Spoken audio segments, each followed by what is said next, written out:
Hello ma'am. Hi ఆకాంక్ష. Ma'am, summer వచ్చేసింది, ఎండలు చాలా ఉన్నాయి. So what you suggest for our patients? డెఫినెట్గా మనం ఉన్నదే సజెషన్స్ ఇవ్వడానికి కదా. సో మెయిన్గా న్యూరలాజికల్ కాంప్లికేషన్స్ ఆర్ కంప్లైంట్స్ రెండు అగ్రవేట్ అయ్యే ఛాన్సెస్ ఉంటుంది సమ్మర్లో. మొదటిది హెడేక్స్లో కూడా ఎస్పెషలీ మైగ్రేన్. సో మైగ్రేన్ ఎందుకు వస్తుంది?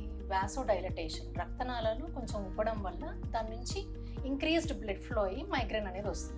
సో సమ్మర్లో ఏమవుతుంది, హాట్ క్లైమేట్కి మనం ఎక్స్పోజ్ అయినప్పుడు ఆ వాసో డైలటేషన్ ఇంకా ఇంక్రీజ్ అవుతుంది, బ్లడ్ ఫ్లో ఇంకా ఇంక్రీజ్ అయ్యి మైగ్రేన్ ట్రిగర్ అయ్యే ఛాన్సెస్ ఉంటుంది. సో మనం ఏం ప్రికాషన్స్ తీసుకోవాలి దీనికి? సో ఎక్స్ట్రీమ్ హాట్ క్లైమేట్స్లో బయటకు వెళ్ళడం అవాయిడ్ చేయండి.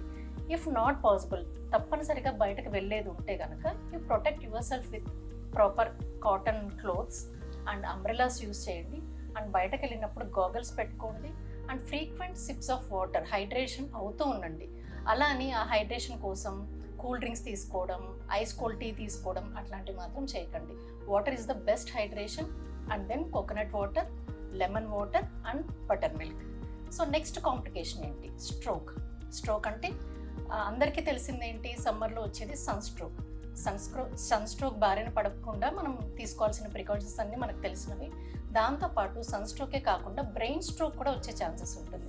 బ్రెయిన్ స్ట్రోక్లో కూడా ఇష్కెమిక్ స్ట్రోక్ అంటాం. అంటే ఇందులో ఏమవుతుందంటే ఆల్రెడీ సమ్మర్లో ఏమవుతుంది, మన బ్లడ్ అనేది థిక్కెన్ అవుతుంది డీహైడ్రేషన్ వల్ల. సో ఆ బ్లడ్ ఇంకా చిక్కబడితే ఏమవుతుందంటే బ్రెయిన్లో క్లాట్స్ అయ్యే ఛాన్స్ ఉంటుంది. ఇష్కెమిక్ స్ట్రోక్ వల్ల పెరాలసిస్ వచ్చే ఛాన్సెస్ ఉంటాయి.